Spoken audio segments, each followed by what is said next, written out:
မြမရိုးရစကားပြောပညာရဲ့မှာအထူးခြားဆုံးအတုံးအများဆုံးနီးလန်းတွေရှိပါတယ်။အဲ့ဒါကတော့စကားကြီး10မျိုးပါ။ရှေးမြမပညာရှင်တွေခွဲခြားသတ်မှတ်ထားတဲ့စကားပြောနည်း10မျိုးကိုဒီနေ့တစ်ခုချင်းအဓိပ္ပာယ်အတုံးပုံဥပမာနဲ့ရှင်းပြပေးသွားမှာပါ။စိတ်ဝင်စားဖို့ကောင်းတယ်နော်။အဲ့ဒါဆိုစလိုက်ကြရအောင်။1ရေကူးညာတင်ပြောနည်း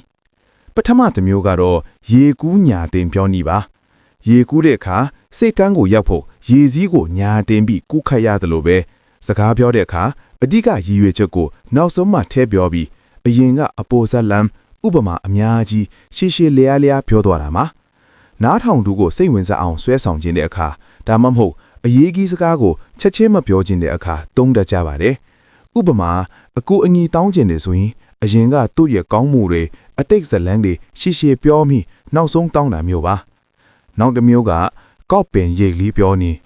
စပားကောက်ပင်ကိုရိတ်ဓာတ်နဲ့တခါတည်းလှီးဖြတ်တယ်လို့ပဲစကားကိုတိုက်ရိုက်ဖြတ်လက်မလူအပ်တာကခွန်းမှမထည့်ပဲပြောဆိုတာပါအချင်းကုန်တက်တာခြင်းတဲ့အခါအရေးတကြီးရှင်းရှင်းလင်းလင်းပြောခြင်းတဲ့အခါသုံးပါတယ်ဥပမာ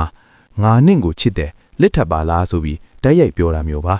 ယောက်ျားဆန်းဆန်းပြောဆိုမှုပေါ့တတိယတစ်မျိုးကရေစည်းဖောင်ဆန်းပြောနည်း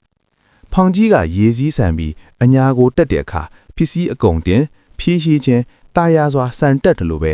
စကားကိုဥပမာဂျာတကဇက်လန်ကြပြအများကြီးထည့်ပြီးဖြည့်ညင်းတာယာစွာပြောဆိုတာပါ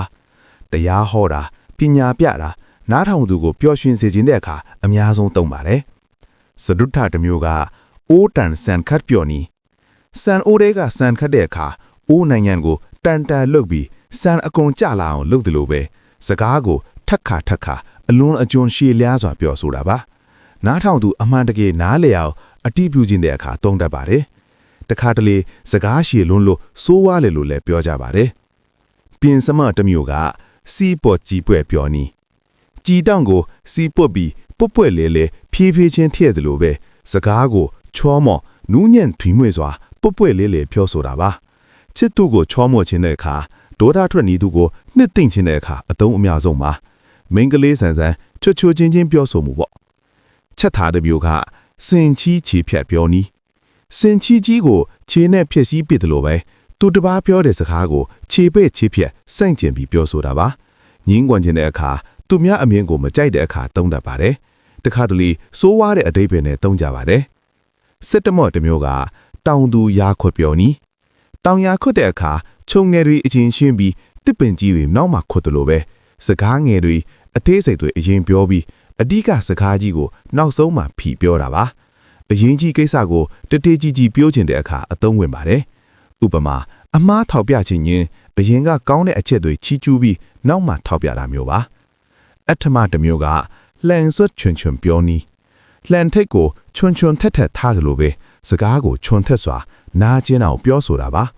ဒေါသထွက်တဲ့အခါသူ့ကိုနားကျင်းစေခြင်းတဲ့အခါသုံးတတ်ပါတယ်မကောင်းတဲ့ပြောဆိုနည်းလို့သတ်မှတ်ခံရတတ်ပါတယ်နဝမတစ်မျိုးကမီးကွက်လွှန့်ပြောနည်းမီးကွက်ကိုလွှန့်ပွားထားတယ်လို့ပဲစကားကိုကြေပြန့်ခမ်းနားစွာပြောဆိုတာပါပျော်ရွှင်တဲ့အခါဟားတိုက်ခြင်းတဲ့အခါဇလန်းခမ်းနားအောင်ပြောဆိုခြင်းတဲ့အခါသုံးပါတယ်နောက်ဆုံးတစ်မျိုးကခတ်တင်မောင်းနှင်းပြောနည်းသူပြောတဲ့စကားကိုဟုတ်လဲမဆိုမဟုတ်လဲမဆိုမတင်တရားရှောင်လွဲပြီးပြောဆိုတာပါတိုက်ရိုက်ဖြေမရဲတဲ့အခါကိစ္စကိုရှောင်ခြင်းတဲ့အခါသုံးတတ်ပါတယ်နိုင်ငံရေးတန်တမာရေးရမှာများစားတွေ့ရပါတယ်ဒီလိုစကားကြီး10မျိုးကမြမယဉ်ကျေးမှုစကားပြောပညာရဲ့အဓိကအချက်တွေပါအခြေအနေအလိုက်ကောင်းအသုံးချနိုင်ရင်စကားပြောတိုင်းလီမာတယ်လို့ဆိုကြပါတယ်ဒီတဲကဗေနီးကိုအသုံးအများဆုံးလဲတွေးကြည့်ပါဦးဗီဒီယိုကိုကြိုက်ရင် like လုပ် share လုပ် subscribe လုပ်ပေးပါနော်နောက်ဗီဒီယိုမှာတွေ့ကြမယ်ကျေးဇူးတင်ပါတယ်